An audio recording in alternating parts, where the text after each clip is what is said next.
Matter of fact, he did this shit, bro. Look at this nigga, bro. You could tell this nigga did this shit, bro. Look at this nigga, bro. He did it. A few moments later. YouTube. Today we are reacting to husband does something only the killer would do. Let's see what the husband does. Like, comment, subscribe. And I'm live every single day except for Sundays at 9 p.m. Let's begin. What you are watching is body cam footage recorded by Coleman County Sheriff's deputies as they responded to a report of a woman that had been shot in the head. When they arrived on the scene, 37-year-old... Wait, this is not funny. This is not funny. This is not funny. Bro, imagine getting shot in the head by this fucking loser, bro. This nigga looks like... Matter of fact, he did this shit, bro. Look at this nigga, bro. You could tell this nigga did this shit, bro. Look at this nigga, bro. He did it. Jason Crawford was waiting for them on the driveway. His name is Jason Crawford. You know that nigga did that. Next to his family van. Inside the van, officers found 32-year-old Tiffany Crawford slumped over in the driver's seat. Who is it? It's my wife. She had 2 visible gunshot wounds, one to the left side of her chin and the other to her left temple. They immediately asked Jason where the gun was and checked Tiffany for a pulse. Where's the gun, sir? It's right here in her hand. EMS 1017. Is there a pulse? I can't find a pulse. You can come over here and check.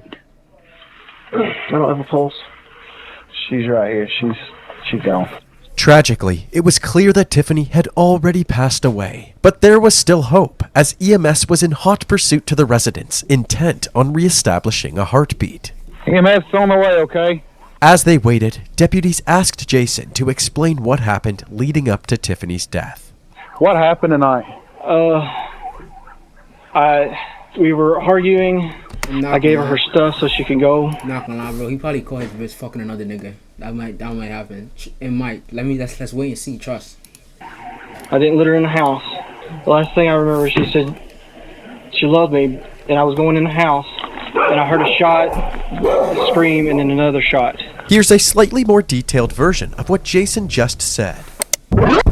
About a half hour earlier, at around 10:30 p.m., Tiffany returned home with the kids. After the kids ran inside, an argument broke out between Jason and Tiffany. Apparently, Jason was so upset that he refused to let Tiffany into the house. He told her to wait outside while he gathered some of her clothes and her work uniform so she could leave for the night. He then said that as he walked away, he heard Tiffany saying that she loved him.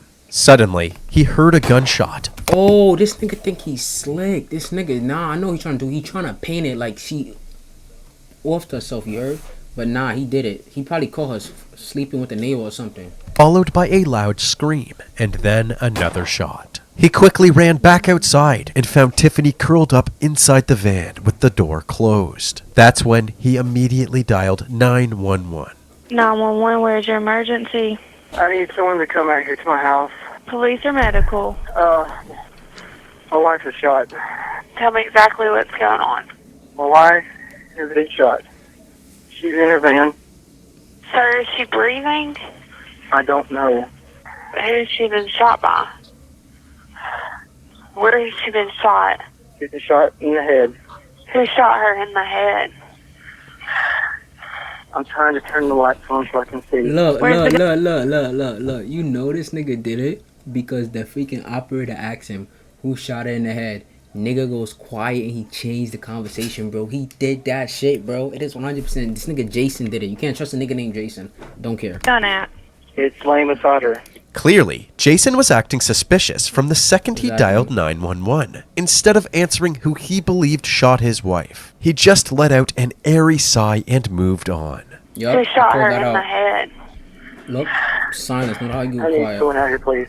But once officers were on the scene, he became much more forthcoming. Instead of dodging questions, he told them exactly what he believed happened. He stated that if Tiffany didn't pull the trigger, it must have been an unknown assailant. But before the deputies could dig any deeper into these theories, the EMTs finally arrived on the scene, eager to bring Tiffany back to life. You stay back here. What they're going to do is try to determine if they can get a pulse, okay? Open the bag. Give me some trauma shoes. Stay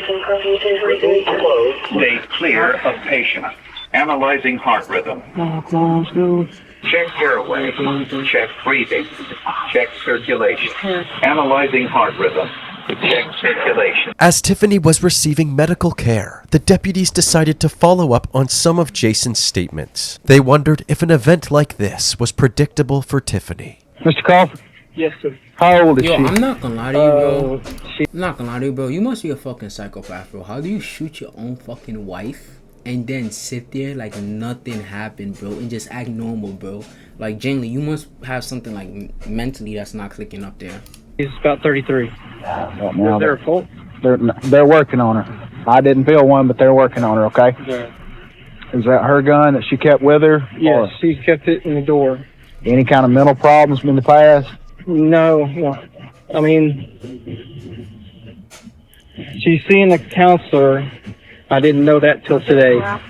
This comment raised some red flags for the deputies. Did Tiffany really go behind Jason's back to get counseling? If so, why? They wondered if there were escalating problems within the relationship, which led to Tiffany's death. Because of this inkling, they decided to check the records for any domestic disputes between Jason and Tiffany. And although there was nothing of interest, they did discover that Jason had deep ties to law enforcement. He was actually the son of Rhonda Crawford, the head of management at the county's public records office. You know it's Rhonda's daughter-in-law. His mother works in records across from the sheriff's office.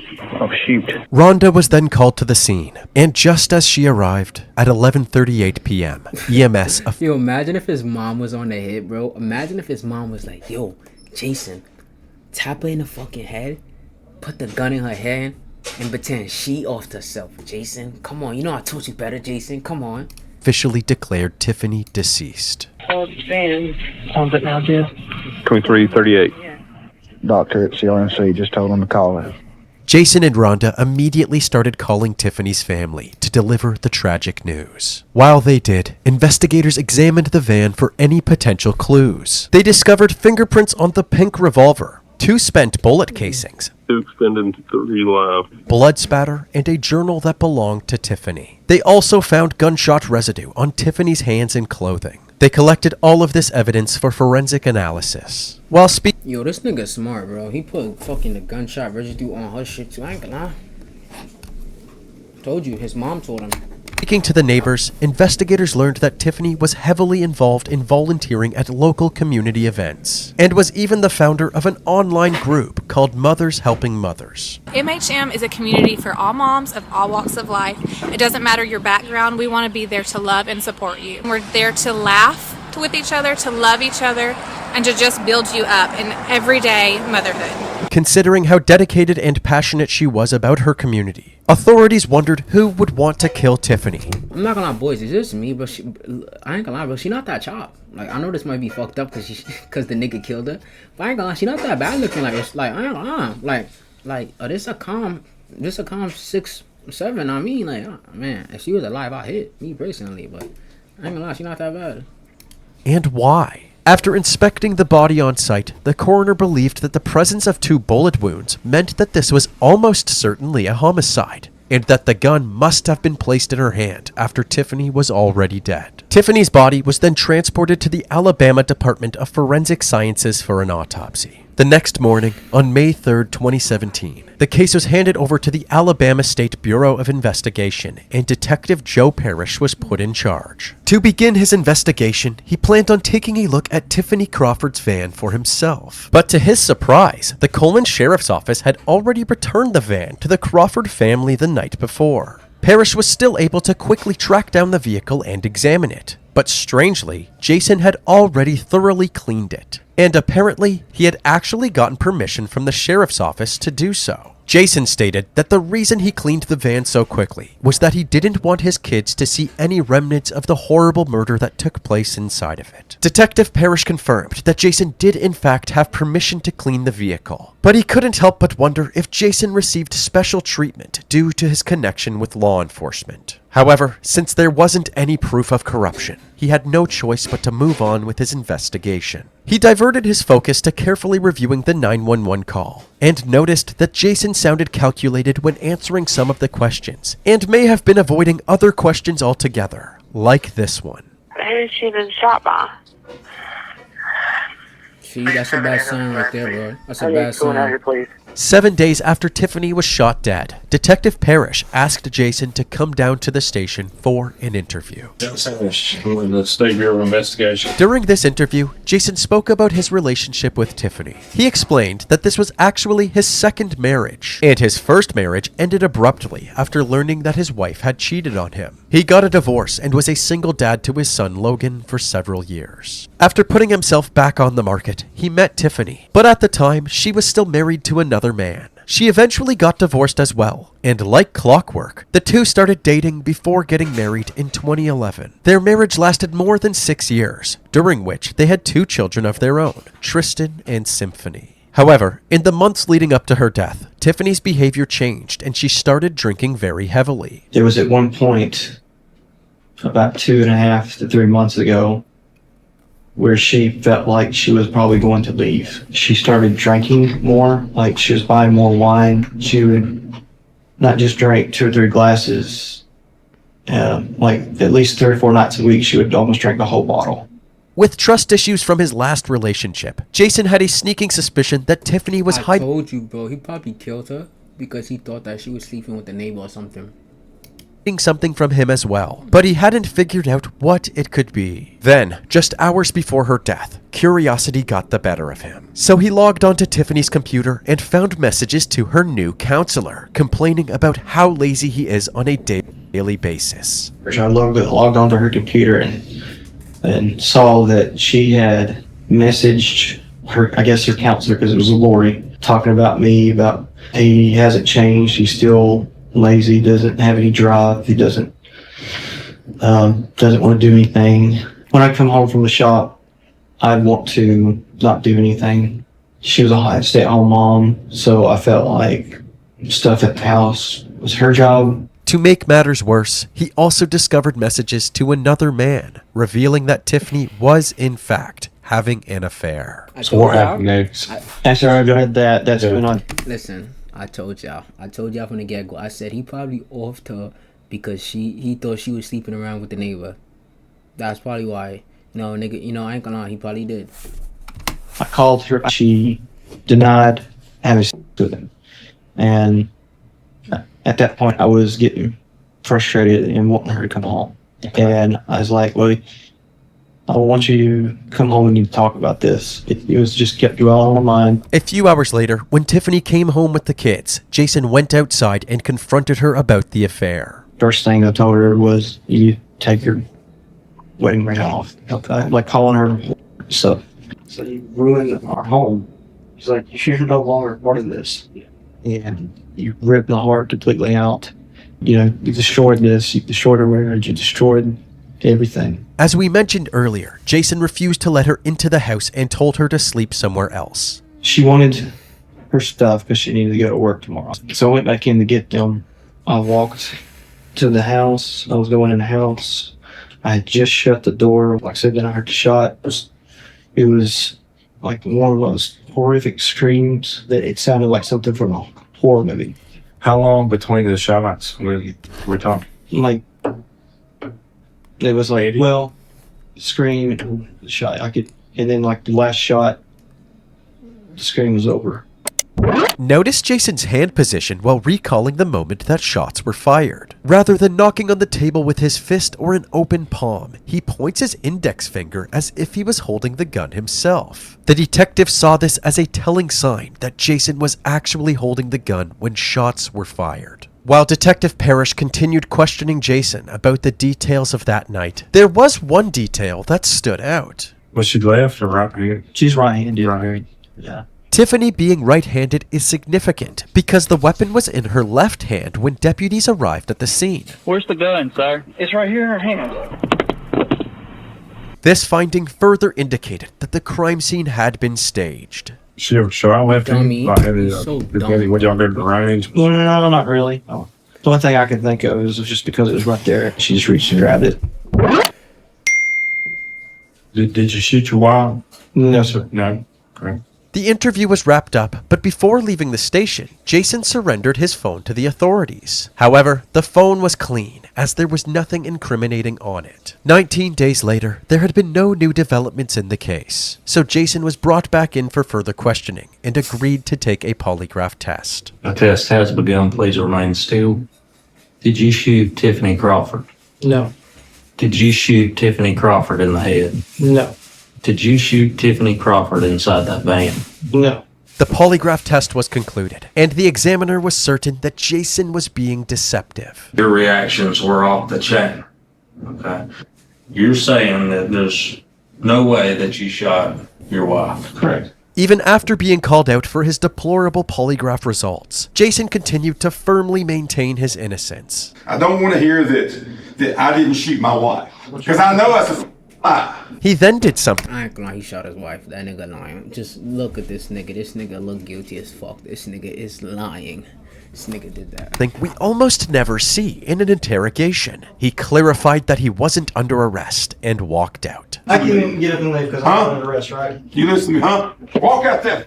Oh, you know what? A failed polygraph wasn't substantial enough to warrant an arrest. Months went by with no significant discoveries in Tiffany's case. During this time, the community of Coleman... Boys, I'm not gonna lie, boys. I bet you his mom probably gave him like a perfect blueprint to get away with it, because I think she works in like forensics. So she probably gave that nigga Jason everything he needed to get away with that shit. She probably was like, yo, do this, do this, do that, do that, do that, and you get away with it. His mom. County gathered to celebrate her life. People shared fond memories of Tiffany's kind spirit and dedication to helping others. She's probably one of the most encouraging girls I've ever, one of the most encouraging human beings I've ever met in my entire life.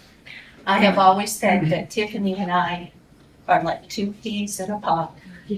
I don't know how to go on without her, but I'm going to try for my grandchildren. Bro, look at this nigga, bro. This nigga shot his wife in the head, and this nigga is just standing there like he's didn't do shit, bro. I'm telling you, bro, it's this white people shit, bro. It's white people shit, bro. Only white niggas can get away with this shit. This nigga shot his wife in the fucking head, and he is sitting there pretending like he didn't do it, bro. Sick. Sick. So big and bursting with love, she would do anything to help anyone in need.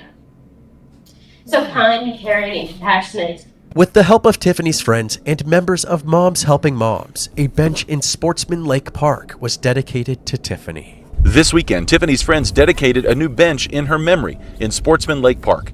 It's purple, her favorite color. A perfect way to remember her, because this means, you know, if you sit on the bench, then you want a friend, you need a friend, and someone comes sit with you and you're never alone. It was evident that the community not only wanted to honor Tiffany's memory, but also yearned for answers surrounding her untimely death. Due to a backlog in the Alabama State Crime Lab, about a year passed before authorities finally received Tiffany's autopsy report on March 8th, 2018. Bro, I thought an autopsy come back in like a couple of weeks, bro. It might be only Alabama, because in like New York, don't that shit come back in like fucking 3 weeks to a month? Why the hell it take almost a year, bro? Bro had enough time to get away with this shit. Dr. Valerie Green, the medical examiner, confirmed her initial observations, stating that Tiffany's manner of death was homicide, directly contradicting Jason's story. Jason said that the car door was closed and that he found Tiffany with the gun in her left hand. The absence of gunshot residue and abrasions around the wound on the left side of Tiffany's head indicated that the shot was fired from at least 10 inches away. If the door was closed like Jason said it was, there would have been less than 10 inches of space. Not only that, but if the door was closed, it certainly would have been covered in the victim's blood. However, there was no blood on the driver's side door at all. To the detectives, these were... Bro, this nigga's dumb as fuck. How the fuck you gonna tell the police that you shot her and she shot herself when the door was closed and there's no blood splattered on the door? He's a L criminal. El criminal. Results were irrefutable proof that Jason's story was impossible. They now had even more reason to believe that Jason had murdered his wife in cold blood. While the autopsy report was a much-needed win for the detectives, there was still no physical evidence that Jason was the one who fired the gun. However, Detective Parrish and Coleman County prosecutors believed that they had enough circumstantial evidence to take the case to a grand jury. After a thorough review, the grand jury found sufficient grounds to indict Jason Crawford. He was officially charged with first-degree murder. On Monday, May 21st, 2018, Jason turned himself in. Jason Dwayne Crawford has been indicted for murder by a grand jury. According to the sheriff's office, Crawford turned himself in here at the Coleman County Detention. Yo, I'm not gonna lie, boys. Yo, bro, that nigga got a nigga named low-key fucking Jason Dwayne Crawford. Like, I ain't gonna lie, if I didn't know this nigga, I think this was a nigga. I thought it was a nigga that did this shit. Nigga got a nigga name. Center today. He was booked and then posted a $100,000 property bond. At his arraignment hearing, he pled not guilty. He was then escorted to the Coleman County Detention Center. However, since he immediately posted his bond, he was released after just 30 minutes. While out on bail, the Coleman community, which included Tiffany's family, continued to support Jason. They truly believed that he did not commit the disturbing crime that he was accused of. After several delays, the trial finally commenced on Monday, November 14th, 2022. It had been over 5 years since Tiffany's death, and although family and friends believed in Jason's innocence, they were all eager for details of the investigation to come to light. In State Prosecutor Jeff Roberts' opening statement, he meticulously laid out the case against Jason. He said that it was physically impossible for the shooting to be anything but a homicide, and Jason was the only person who had a clear motive: to get revenge for Tiffany cheating on him. They pointed out his suspicious behavior throughout the investigation, including his avoidance of important questions during the 911 call. Who shot her in the head? And the conflicting statement he made about the gun laying next to her. Where's the gun at? It's laying beside her. Which in reality was actually in Tiffany's left hand when the cops found her. Where's the gun, sir? It's right here in her hand.